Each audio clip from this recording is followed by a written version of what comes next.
그리고 밤나무는 무엇이 그리 슬픈지 울고 신음하고 있었다. 한편 월계수 산책길에서 바람이 일어나 우리 쪽으로 휘몰아쳐 왔다. 날씨가 갑자기 변한 걸 아쉬워하며 집으로 들어가야겠다고 로체스터 씨는 서둘렀다. 나도 로체스터 씨와 더 오래도록 같이 있고 싶은 마음이 컸으므로 마음속으로 무척 아쉬웠다. 생각뿐만 아니라 실제로 그렇게 말을 했는지도 모른다. 그러나 바라보고 있던 구름 사이에서 푸르고 강렬한 섬광이 비치더니 찢어지는 듯한 소리를 내고 바로 옆에서 벼락 소리가 들려왔다. 나는 부신 눈을 로체스터 씨의 어깨에 감출 생각뿐이었다. 비가 쏟아지기 시작했다. 그는 나를 재촉해서 산책길과 정원을 지나서 집으로 들어왔지만 집 안에 들어서기 전에 우리는 흠뻑 젖었다. 그가 홀에서 내 쇼울을 벗기고 헐크러진 머리카락에서 물을 털어주고 있을 때에 페어팩스 부인이 자기 방에서 나왔다. 그녀가 들어온 것을 처음에는 나도 모르고 로체스터 씨도 모르고 있었다. 등잔불이 켜졌다. 시계는 막 12시를 치고 있었다. 그는 연거푸 굿나잇 키스를 퍼부었다.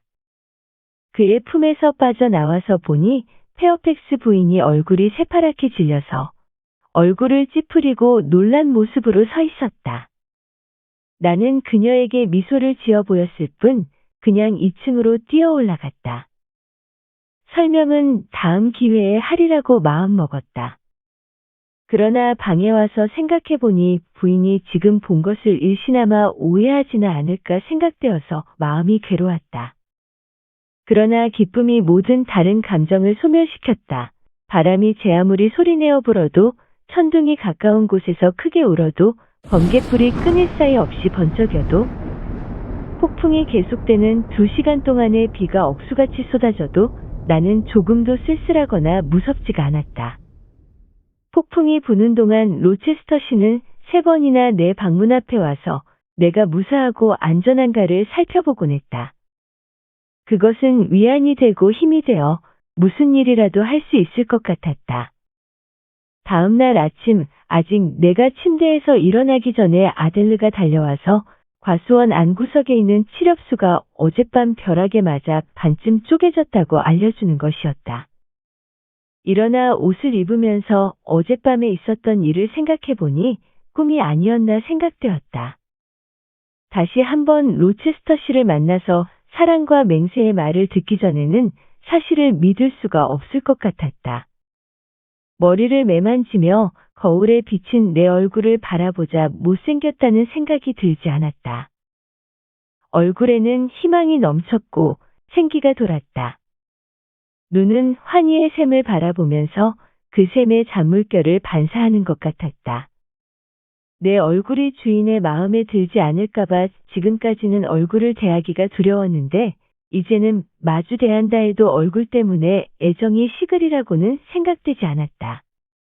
나는 서랍에서 검소하긴 하나 깨끗한 여름옷을 꺼내 입었다. 이처럼 행복한 기분으로 옷을 입어본 적이 없었기 때문에 이처럼 잘 어울린다고 생각된 것도 처음이었다. 홀로 뛰어내려갔을 때 어젯밤 폭풍 후에 뒤따른 눈부신 6월의 아침을 보고 나는 조금도 놀라지 않았다. 열어놓은 유리문을 통해서 들어오는 공기를 느끼면서도 마찬가지였다. 내가 이처럼 즐거우니 자연도 틀림없이 즐거워하는 것 같았다. 거지 여인과 소년이 보도를 걸어오고 있는 것이 보여서 나는 달려가서 지갑 속에 있는 돈을 전부 2사람에게 주었다. 좋든 나쁘든 간에 이 사람들에게도 나의 기쁨을 나눠 주어야만 했다. 땅까마귀가 울부짖고 새들이 즐거운 노래를 불렀다. 그러나 기쁨에 부푼 내 가슴만큼 즐겁고 음악적인 것은 없었다. 페어팩스 부인이 슬픈 표정으로 창에서 얼굴을 내밀고 엄숙한 말씨로 에어 선생, 아침 식사하세요. 하고 말했기 때문에 나는 깜짝 놀랐다. 식사를 하는 동안 그녀는 아무 말도 없이 냉정했으나 나는 진실을 말해줄 수는 없었다. 나는 주인이 설명할 때까지 기다릴 수밖에 없었고, 따라서 그녀도 기다려야만 했다. 먹을 만큼 먹고 나서 2층으로 올라가다 공부방에서 나오는 아델루와 마주쳤다. 어디 가니 아델루? 공부 시간인데. 로체스터 씨가 어린이 방으로 가라고 했어요. 로체스터 씨가 어디 계신가 물었더니 그 애는 방금 나온 방을 가리켰다. 내가 들어가자 그가 일어났다. 이리 와서 아침 인사를 해요. 그가 말했다. 나는 기꺼이 다가섰다. 내가 받은 것은 냉담한 인사말이나 악수가 아니라 포옹과 키스였다. 이렇게 진심으로 사랑을 받고 애무를 당하는 것이 자연스럽게 생각되었다. 제인, 오늘 당신은 피어나는 꽃같이 온화하고 아름다운데 그가 말했다. 그리고 이어서 당신은 곧 제인 로체스터가 될 거야. 앞으로 4주일만 있으면 말이야. 제인, 그 이상을 단 하루라도 연기할 수 없어. 내 말 듣고 있는 거요. 나는 듣고 있었으나 완전히 이해가 가지 않았다. 그의 말을 들으니 현기증이 났다. 그 통고가 나에게 전달한 감정에는 기쁨이라기보다 그 이상 강한 무엇이 있었다. 세게 쳐서 기절시키게 하는 공포에 가까운 그 무엇이 있었다. 붉던 얼굴이 창백해졌군. 제인 왜 그러지? 나에게 새로운 이름, 제인 로체스터를 주셨기 때문인가 봐요. 이상하게 생각돼요. 이어서 나는 지금 이 완전한 행복이 두렵다고, 이런 동화 같은 운명이 나한테 일어나는 게 믿기지 않는 일이라고 거듭 말했다. 그것을 나는 실현시킬 수 있고 실현시킬 작정이요. 그것을 오늘부터 시작하는 거요. 오늘 아침 나는 런던 은행의 관리자에게 편지를 띄워서 보관 중인 보석, 돈필드의 여주인이 갖는 대대로 물려 내려오는 보석을 보내달라고 했어.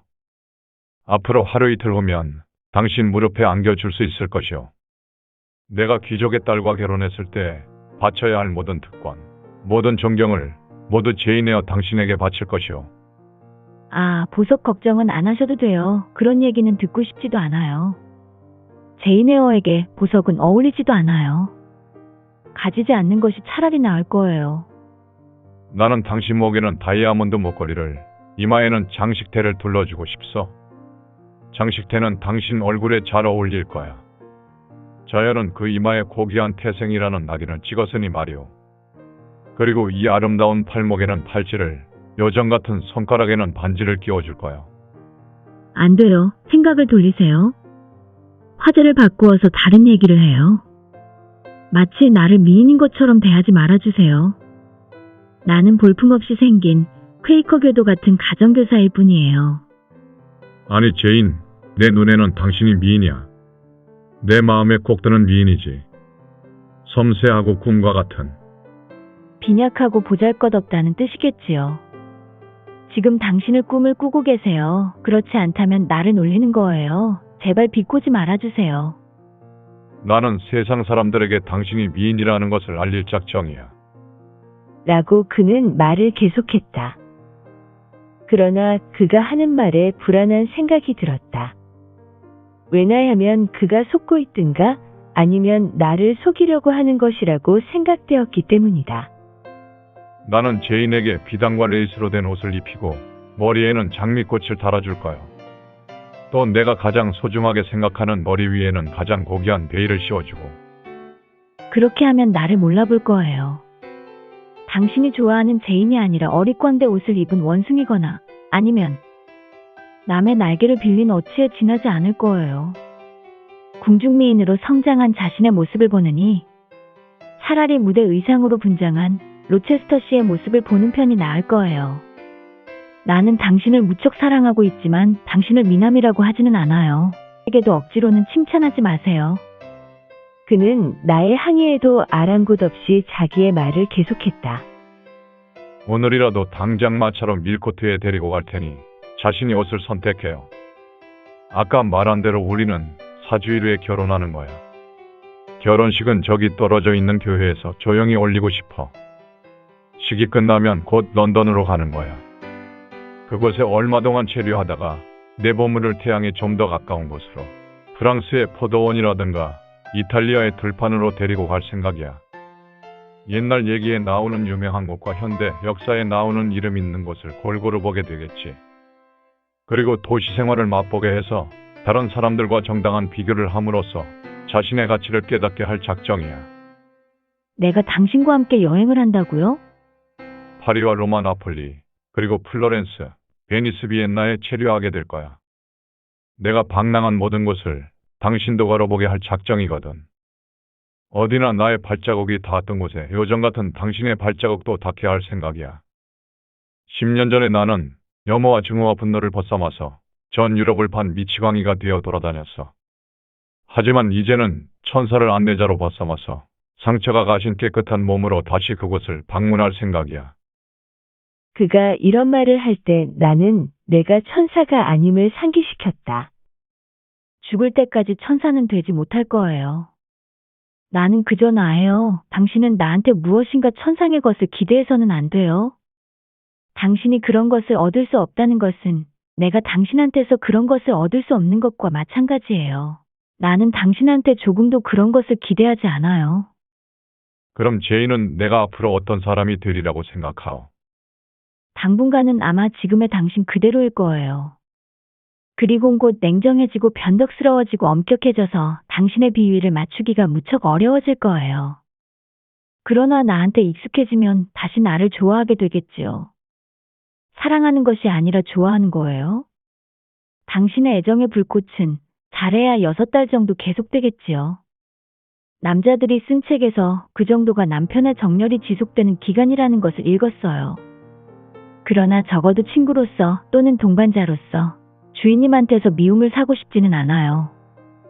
나의 이 말에 로체스터 씨는 전혀 그렇지 않다고 진실과 정열과 불변의 마음으로 나를 사랑하겠노라고 맹세를 거듭했다.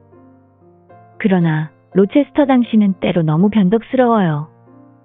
외모만으로 나를 유혹하려고 했던 여자들에게 대해서는 그랬지. 그 여자들에게 영혼도 감정도 없다는 것을 발견했을 때 그들이 평범하고 보잘것없고 바보스럽고 성미가 고약하다는 것을 내가 보게 되었을 때 나는 당장의 악마처럼 되어지는 것이오. 그러나 맑은 눈과 사람을 감동시키는 언어와 불같은 혼과 굽혀질 망정, 꺾이지 않는 유순하면서도 한결같은 성격에 대해서는 나는 언제나 부드럽고 성실했어. 제인, 지금 당장에 뭐라도 부탁해봐요. 어떤 소원이든 들어주고 싶으니까. 지금 나의 소원은 단 하나뿐이에요. 보석을 가지러 사람을 보내지 마세요. 그리고 장미화관도 그만두고요. 그런 것을 하려면 차라리 당신의 손수건 가장자리에 금으로 레이스를 두르세요. 차라리 순금에다 도금을 하는 것이 낫다는 말이군. 알아들었어, 제인. 그렇다면 당신의 소원을 받아들이기로 하지. 우선은 은행에 부탁한 것은 취소하기로 하지. 그런데 당신은 아직 나한테 아무것도 부탁하지 않았어. 선물을 취소했을 따름이지. 따로 소원을 말해봐요. 소원보다는 내가 알고 싶은 것이 있는데 바로 이거예요. 잉그램 양과 결혼할 것처럼 왜 나한테 믿게 하려고 했지요? 내가 잉그램 양한테 구원하는 체한 것은 내가 당신한테 열중한 것처럼 당신도 나한테 열중해 주었으면 하는 생각에서였어. 그 목적을 달성하기 위해서는 질투만이 최선의 방법이라고 생각했지. 그런 연기를 한다는 것은 너무 수치스럽고 불명예스러워요. 잉그램 양의 감정을 전혀 생각지 않다니요. 그녀의 감정은 단 한 가지, 자존심에만 집중되어 있었어. 이것은 꺾어놓을 필요가 있다고 생각하오. 그런데 제인, 당신은 질투했었어? 그런 것 상관하지 마세요. 그런 것은 알아봤자 당신에겐 아무런 흥미거리도 되지 못해요. 다시 한번 진실한 대답을 해주세요.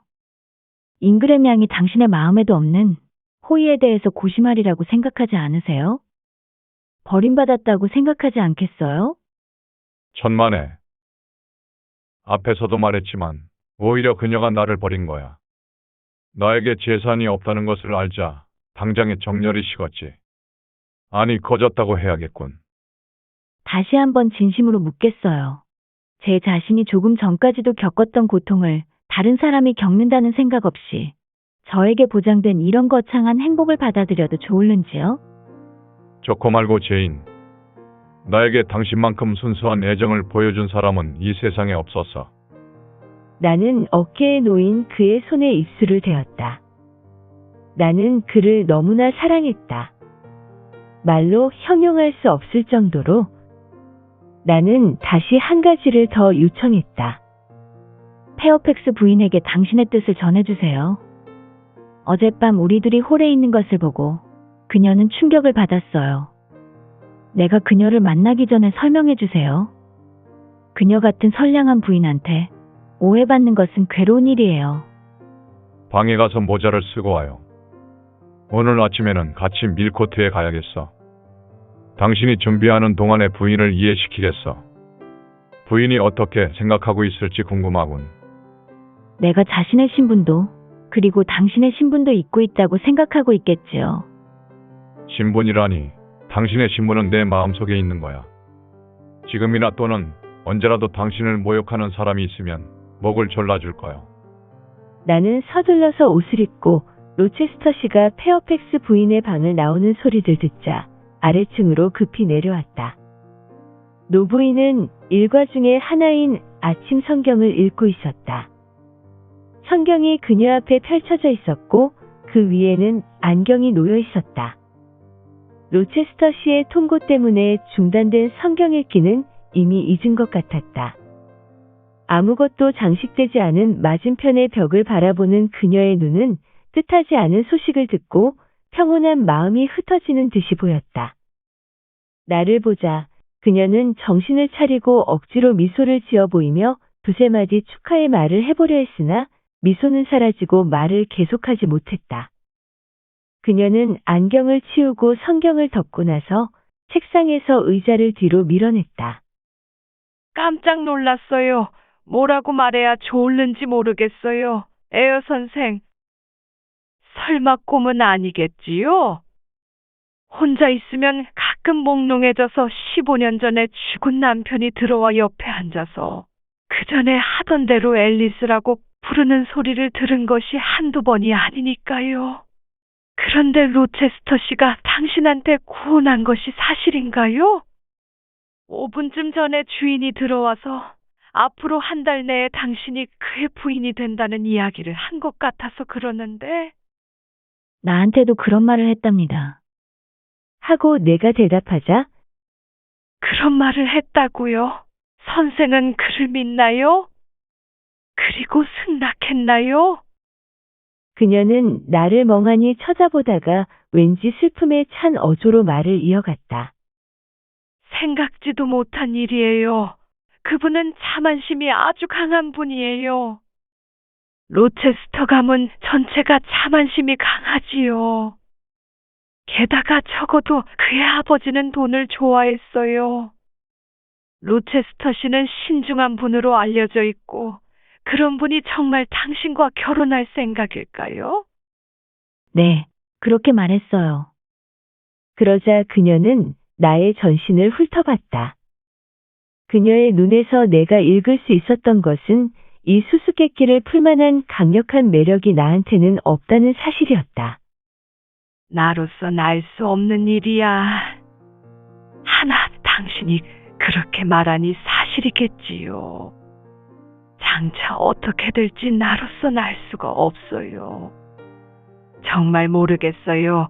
이런 경우에는 지체와 재산이 어울리는 것이 바람직스럽고 게다가 나이도 20년이나 차이가 있어요. 선생의 아버지 뻘이에요. 그렇지 않아요, 페어팩스 부인. 나는 짜증을 억누르며 조용히 말했다. 조금도 아버지 같지 않아요. 둘이 같이 있는 것을 본다면 아무도 순간이나마 그런 생각을 하지 않을 거예요.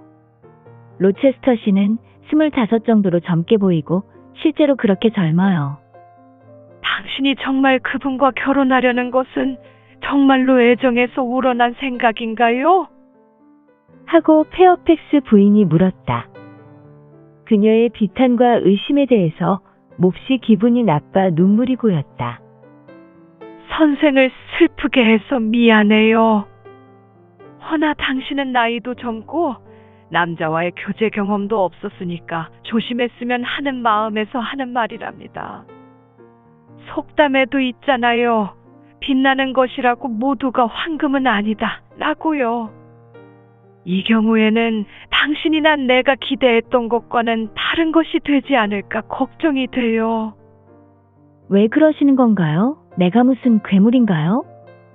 로체스터 씨가 나의 마음으로부터의 애정을 받아들일 수 없다는 건가요? 그런 건 아니에요. 에어 선생한테는 조금도 나무랄 데가 없어요. 최근에 와서 더욱 훌륭해졌고요. 로체스터 씨가 당신을 좋아한 것도 사실이에요.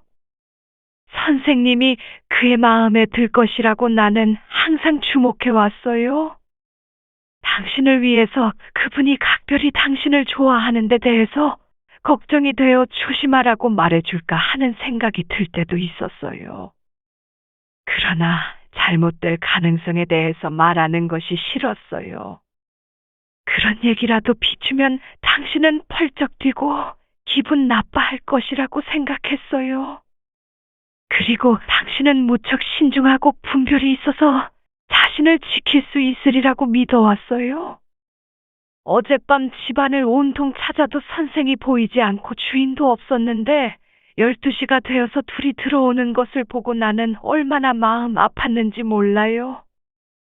그렇다면 이제는 걱정하지 않아도 좋아요. 모든 것이 잘 됐으니 충분해요.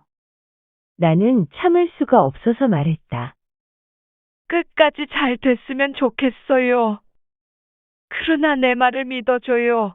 아무리 조심해도 지나치지 않아요. 로체스터 씨를 멀리하도록 노력해요. 그분뿐만 아니라 자신에 대해서도 마음을 놓지 말아요. 그런 신분에 있는 신사가 가정교사와 결혼하는 사례는 극히 드물답니다. 나는 그만 우라가 치밀었는데 때마침 아델르가 뛰어들어왔다. 나도 데리고 가요. 나도 밀코트에 데리고 가요, 선생님. 하고 소리쳤다. 로체스터 씨는 안 된다고 해요. 새 마차에는 자리가 많은데도요. 나도 데리고 가게 부탁해줘요, 선생님. 그래, 부탁해보자, 아델르.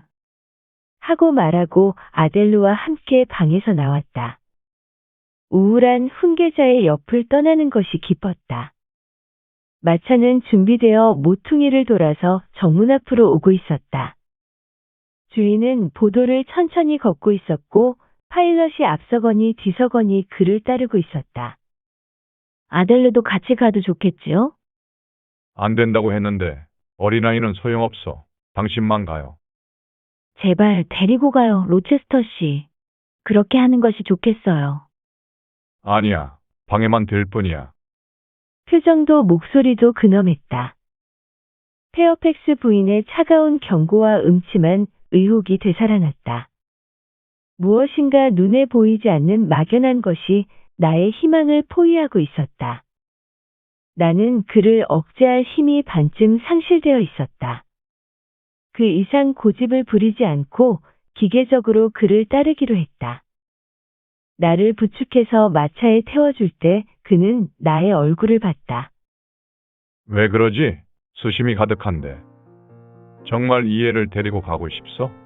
집에 두고 가는 것이 마음이 놓이지 않소? 정말 데리고 갔으면 해요. 그러면 빨리 가서 모자를 갖고 와. 번갯불처럼 빨리. 아델르를 향해서 그가 소리쳤다. 그녀는 그녀가 할 수 있는 한 빨리 명령에 복종했다. 아델르는 안겨서 마차에 오르자 감사의 뜻으로 나에게 키스를 했다. 로체스터 씨가 앉은 저쪽 편 구석에 앉혔다. 거기서 그녀는 내가 앉은 쪽을 바라봤다. 험상스러운 얼굴을 한 사람이 옆에 있기 때문이다. 화를 내고 있는 그에게 그녀는 말을 속삭이든가 무엇을 물어볼 용기가 생기지 않았던 것이다. 아델르를 이쪽으로 보내세요. 거기 있으면 방해가 되겠어요. 이쪽에는 자리가 충분해요. 그는 마치 무릎에 안긴 개처럼 아델르를 나한테 넘겨주었다. 곧 학교로 보내야겠다고 말하는 그의 얼굴에는 미소를 띠고 있었다. 아델르는 그 말을 듣고 선생님과 헤어져서 학교에 가느냐고 물었다. 그래, 선생님과 헤어져서 가야 한다. 왜냐하면 나는 선생님과 달나라에 함께 갈 작정이야. 거기 가서 화산 꼭대기에 있는 하얀 골짜기에서 동굴을 찾아서 선생님은 나하고 단둘이 사는 거야. 선생님은 먹을 것이 없어서 굶어 죽을 거예요. 하고 아델르가 말했다. 내가 아침 저녁으로 만나를 거두지. 달나라의 산과들은 만나가 쌓여서 하얗거든. 선생님은 몸을 녹이고 싶을 거예요. 불을 어떻게 마련하지요? 달나라의 산에서는 불이 솟고 있어. 추워지면 선생님을 산꼭대기로 데리고 가서 분화구 옆에 눕게 하면 돼. 그러면 얼마나 불편하실까요? 옷이 해질 거예요. 새 옷은 어떻게 마련하지요? 로체스터 씨는 당황하는 빛을 보였다. 그러다가 잠시 후 아델르에게 물었다. 너라면 어떻게 하겠니? 아델르 머리를 짜서 좋은 방법을 생각해봐. 엷은 분홍빛 구름을 옷 대신으로 하면 어떨까? 게다가 무지개를 잘라내면 아름다운 스카프가 될 거야. 선생님은 지금 그대로가 훨씬 좋아요. 그리고 달나라의 아저씨와 단둘이만 있으면 실증이 날 거예요. 내가 선생님이라면 아저씨와 함께 가지 않겠어요. 그렇지만 선생님은 가겠다고 이미 약속했단다. 그러나 선생님을 달나라에 데리고 갈 수는 없어요. 가는 길이 없는 걸요. 공기뿐인데 아저씨도 선생님도 날 수는 없잖아요. 아델르, 제인 선생님은 요정이란다. 나는 아델르한테 그런 놀림에 속지 말라고 타일러 주었다. 그러나 아델르는 순수한 프랑스 사람다운 회의 정신을 발휘해서 로체스터 씨를 정말 거짓말쟁이로 단정하고 그의 얘기들을 믿지 않겠다고 말했다. 밀코트에서 보낸 시간은 나로서는 어느 정도 괴로운 시간이었다. 로체스터 씨는 억지로 나를 비단 가게로 끌고 가서 옷감을 6벌이나 고르라고 명령했다. 나는 그렇게 하고 싶지 않아서 다음으로 미루자고 했더니 안 된다며 당장 하라고 했다. 끈기 있게 속삭이며 애원한 결과 2벌로 줄였다. 그런데 이 2벌은 자신이 고르겠다고 했다. 그의 눈길이 화려한 옷감들 위를 방황하고 있을 때 나는 조마조마한 마음으로 그를 지켜봤다. 끝내 그의 눈길이 닿은 곳은 눈부신 자수정 색깔의 명주 옷감과 최고급 분홍색 비단 옷감이었다. 그런 옷감을 산다는 것은 마치 금관과 은빛 모자를 동시에 사는 격이어서 나로서는 도저히 입을 수 없다고 다시 한번 속삭여서 검소한 검은 비단과 진주색이 섞인 회색 명주로 대체하도록 설득시키는데 여간 애를 먹지 않았었다. 당분간은 이런 식이 통하겠지만 앞으로는 화단처럼 화려한 모습으로 만들 거야. 비단 가게에서 그를 끌어내고 이어 보석 가게에서 끌어내고 나니 마음이 홀가분했다. 그가 많은 물건을 사줄수록 나는 어리둥절하고 모욕감을 느껴서 뺨이 달아올랐다. 우리가 다시 마차에 오르자 나는 열이 나고 피곤해서 뒤에 기대고 있었다. 그때 그 동안에 일어난 명암이 교차되는 여러 가지 사건 때문에 완전히 잊고 있었던 일이 생각났다.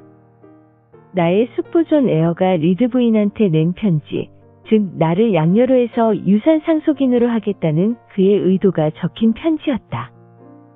그것이 도움이 될 텐데 나는 생각해봤다. 조금이라도 조은이 자활할 수 있다면 로체스터 씨에 의해서 인형처럼 입혀주는 대로 옷을 입는다든가 제2의 다나에가 되어서 매일같이 황금의 소나기를 맞고 앉아있는다는 것은 나로서는 참을 수가 없다. 집에 가는 길로 마데이라에 편지를 내서 존 숙부한테 내가 곧 결혼할 것이며 상대가 어떤 남자라는 것을 알려주리라. 만약 나에게 언젠가 로체스터 씨의 재산을 늘려줄 전망이 있다면 지금 이렇게 그의 도움을 받고 있는 것도 덜 괴로운 일이 될 것이다. 이런 생각이 들자 그것을 나는 그날 어김없이 실행했다. 나는 어느 정도 부담감이 덜해져서 주인이요 연인인 그의 눈을 다시 한번 쳐다볼 용기가 생겼다. 그의 눈은 내가 얼굴에서 시선을 돌렸는데도 불구하고 내 눈을 끈질기게 찾고 있었다. 그는 미소를 지었다. 그의 미소는 마치 즐겁고 기분 좋을 때 술탄이 황금과 보석으로 치장한 노예를 바라볼 때 던지는 그것과도 같이 생각되었다. 계속해서 내 손을 더듬는 그의 손을 나는 빨갛게 될 정도로 꽉 잡아서 물리쳤다. 그런 얼굴을 하지 말아주세요. 그런 얼굴을 하면 나는 끝까지 로우드에서 입고 온 헌 옷만 입겠어요. 결혼식 때도 지금 입고 있는 이 보라색 줄무늬 옷을 입을 거예요. 진주빛 회색 명주로는 당신 잠옷을 만들고 검은 비단으로는 조끼를 몇 개라도 만드세요. 그는 낄낄거리며 웃고 나서 두 손을 비볐다. 당신을 바라보고 당신 말을 듣고 있으면 정말 재미있군. 독창적이라고 할까? 신랄하다고 할까?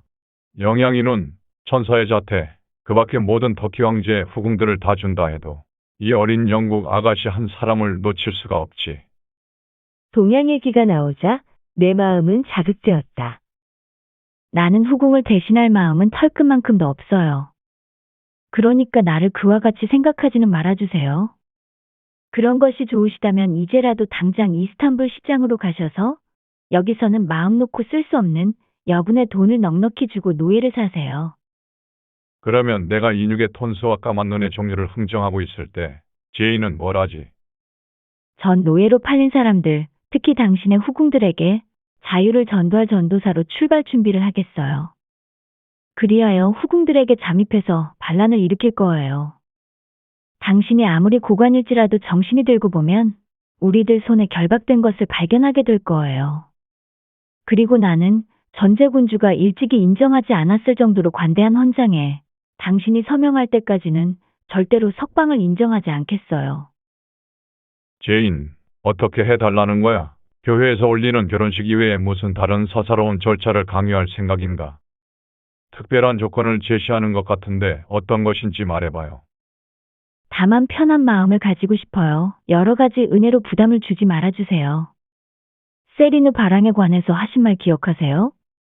당신이 준 다이아몬드라든가 캐시미어 옷 말이에요. 나는 영국에 있는 당신의 세리누 바랑이 되고 싶지 않아요. 언제까지나 아델르의 가정교사로 행동하겠어요. 그것으로 의식이 해결되고 게다가 연봉 30파운드를 받거든요. 그 돈으로 옷을 장만할 수 있으니까 당신이 나한테 주게 되는 것은 다만 뭐지? 당신의 호의예요. 그러니까 또 제가 당신께 제 호의를 베풀게 된다면 빚은 없어지는 거예요. 타고난 쌀쌀한 거만과 순수한 자존심에 관한 한 당신을 당할 사람은 없어. 오늘은 나와 함께 식사를 할 수 없을까? 돈필드의 문 앞에까지 왔을 때 그가 물었다. 미안하지만 안 되겠어요. 왜 미안하지만 안 되겠어요지? 까닭이 뭐야? 지금까지 당신과 식사를 같이 한 적이 없었어요. 그러니까 지금도 그럴 이유가 없다고 봐요. 결혼 후에는 같이 해야겠지만요. 식사 상대하기를 두려워하다니 내가 무슨 사람 잡아먹는 귀신이라도 되어 잡혀먹힐까 걱정인가? 그런 문제는 생각해보지 않았어요. 하여튼 앞으로 한 달 동안은 전과 같이 하겠어요. 노예 같은 가정교사는 당장 그만둬요. 제인, 정말로 죄송하지만 그렇게 할 수는 없어요. 지금 그대로를 계속하겠어요. 지금까지의 습관대로 하루 종일 당신 앞에 나타나는 것은 삼가겠어요. 나를 보고 싶으면 밤에 불러주세요. 그러면 갈게요. 그러나 다른 때는 안 돼요. 담배를 한 모금 피우든지 코담배 냄새를 한번 맡았으면 좋겠는데, 제인. 이럴 때 거북한 입장을 면하고 아델르가 말하듯이 체면을 지키기 위해서 말이야. 그런데 공교롭게도 담배값도 없고 코담배값도 없단 말이야. 그러나 잘 들어요. 지금이 당신의 전성시대야. 그러나 머지않아서 내 세대가 돌아오는 거야. 당신을 놓치지 않기 위해서 이렇게 사슬에 묶어두는 거야. 그는 시계줄을 만지작거리며 말했다.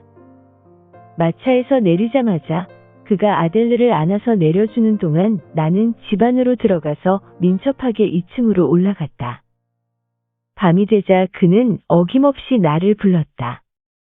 나는 그를 위해서 시간을 보낼 준비를 한 가지 했다. 마주 앉아서 이야기하는 것으로 모든 시간을 보내고 싶지 않았기 때문이다. 나는 그의 아름다운 목소리를 잊지 않고 있었다.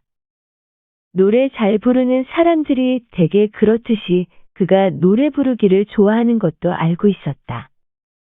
나는 노래도 형편없었고 그의 까다로운 판단에 의할 것 같으면 악기 다루는 솜씨도 보잘것 없었으나 듣는 것만큼은 좋아했다. 특히 잘 부르는 노래라면 낭만적인 황혼이 푸른 별이 박힌 깃발을 창가에 들이우자. 나는 일어나서 피아노 뚜껑을 열면서 그에게 노래를 한 곡 들려달라고 간청했다. 그는 나에게 변덕장이 마녀라고 하면서 다음에 부르겠다고 했으나 지금이 다시 없는 좋은 기회라고 강력히 주장했다. 내 목소리를 좋아해요? 무척 좋아한다고 칭찬해줬다. 나에게 반주를 맡겼고 나는 기꺼이 그러겠다고 했다. 나는 나대로 잘하려고 노력은 해봤으나 곧 앉았던 자리에서 쫓겨나고 서툴다는 낙인이 찍혔다. 나를 퉁명스럽게 쫓아내고 그는 그 자리에 앉아서 반주를 하기 시작했다. 노래뿐만 아니라 연주도 할 수 있었기 때문이다. 나는 창가의 의자에 앉아서 조용한 숲과 희미한 잔디밭을 바라보고 있을 때에 아름다운 곡에 맞추어 부드러운 음성으로 노래가 불려졌다. 사랑을 맹세하는 꽤 긴 노래였다. 노래를 마치고 그는 일어나서 내게로 다가왔다. 얼굴이 상기되고 사냥매처럼 눈이 빛났다. 얼굴 전체가 상냥하고 애정에 넘쳐 있었다. 나는 잠깐 움츠러들었으나 곧 기운을 되찾았다. 나는 달콤한 장면이라든가 정담의 표현은 원하지 않았으나 지금은 그 두 개의 위험에 다 빠져 있었다. 방어할 무기를 마련해야겠다. 나는 혀를 가다듬었다. 그가 다가오자 귀에 거슬리는 말을 했다. 방금 부른 노래 속 주인공, 그는 누구와 결혼한다는 거죠? 그는 미래의 아내와 함께 죽는다고 했어요. 그런 이교도적인 생각은 무엇을 뜻하는 거죠? 나라면 함께 죽을 생각은 없어요. 그것은 알아두셔야 해요. 아, 그가 간절히 원하고 바라는 것은 같이 살겠다는 것뿐이야. 당신 같은 사람은 죽지 않으니까. 틀림없이 죽어요. 때가 되면 결국 나도, 그리고 그 사람도 죽을 권리가 있어요. 그러나 그때가 올 때까지 기다려야지. 서둘러서 남편을 따라 순사할 수는 없어요. 내 말을 듣고 난 그는 만약 다른 여자가 그런 노래를 들었다면 골수까지 녹아버렸을 거라며 나를 고집장이라고 불렀다. 나는 원래 성격이 고집스럽고 완고하며 앞으로도 종종 이런 면을 보게 될 거라고 말해줬다. 그리고 앞으로 4주간이 지나는 동안 내 성격의 난폭한 면을 보여주겠다고 다짐했다. 또한 취소할 시간적인 여유가 있을 때에 어떤 계약을 했는가를 충분히 알아두는 것이 좋을 것이라고도 말했다. 조금씩 그의 마음을 자극하는 말을 계속했더니 그는 상당히 화가 난 것 같았다. 그가 몹시 화가 나서 방구석으로 물러가자 나는 자연스럽게 그리고 여느 때나 다름없이 정중한 태도로 안녕히 주무시라는 인사를 하고 옆문으로 빠져서 방을 나왔다. 이렇게 시작한 방법은 약혼 기간 중 계속해서 성공을 거두었다. 물론 그는 어느 정도 기분이 나쁘고 화도 냈지만 대체로 즐거워하는 것 같았다. 만약에 양과 같이 순하고 비둘기처럼 예민했더라면 자기의 난폭성을 발휘하면서도 자신의 판단력을 즐겁게 하고 자신의 양식을 만족시킬 수 있었을 것이다. 비록 취미에 맞지 않는다 해도 다른 사람들 앞에서는 전과 같이 공손하고 조용했다. 그 이외의 행동은 할 필요가 없었다. 내가 그를 거역하고 괴롭히는 것은 다만 밤에 나누는 대화 때뿐이었다. 시계가 7시만 치면 그는 어김없이 사람을 보내왔다. 이제는 내가 그의 앞에 나타나도 달콤한 호칭으로 부르지도 않았다. 나에게 주어지는 최상의 호칭은 화를 내게 하는 인형이라든가 고약한 요정, 꼬마 귀신 이런 따위였다. 그리고 애무 대신에 얼굴을 찌푸리고 손을 쥐어주는 것이 아니라 팔을 꼬집고 뺨에 키스를 하는 것이 아니고 귀를 비틀었다. 그것이 좋았다. 지금으로서는 다정하게 대해주는 것보다 이렇게 난폭한 것이 마음에 들었다. 페어팩스 부인도 나의 이런 태도를 인정해 주었다. 나를 걱정하는 그녀의 불안은 사라졌다. 그래서 나는 잘 되어 간다고 확신했다. 그러는 동안에 로체스터 씨는 나 때문에 야위어서 뼈와 가죽만 남았다면서 지금 내가 하는 행동에 대해서 곧 보복을 하겠다고 위협했다. 나는 그의 위협을 듣고 혼자 웃었다. 현재 나는 당신을 이성적으로 억제할 수 있어요. 라고 나는 생각했다. 그러므로 앞으로 틀림없이 그렇게 할 수 있으리라고 믿었다. 말은 그렇지만 결코 쉬운 일은 아니었다. 그를 애태우기보다는 즐겁게 해주고 싶은 생각이 간절했기 때문이다. 미래의 남편은 나에게는 전 세계 그 이상의 것이었으므로 천국의 희망과도 같은 것이었다. 일식이 인간과 광명의 태양 사이를 방해하는 것처럼 그와 나 사이에는 종교적인 사념이 끼어 있었다. 그때 나는 신의 모습을 볼 수 없었고 다만 그의 창조물인 한 인간에게 정신이 팔려 있었다. 그 인간을 나는 우상으로 생각했었다.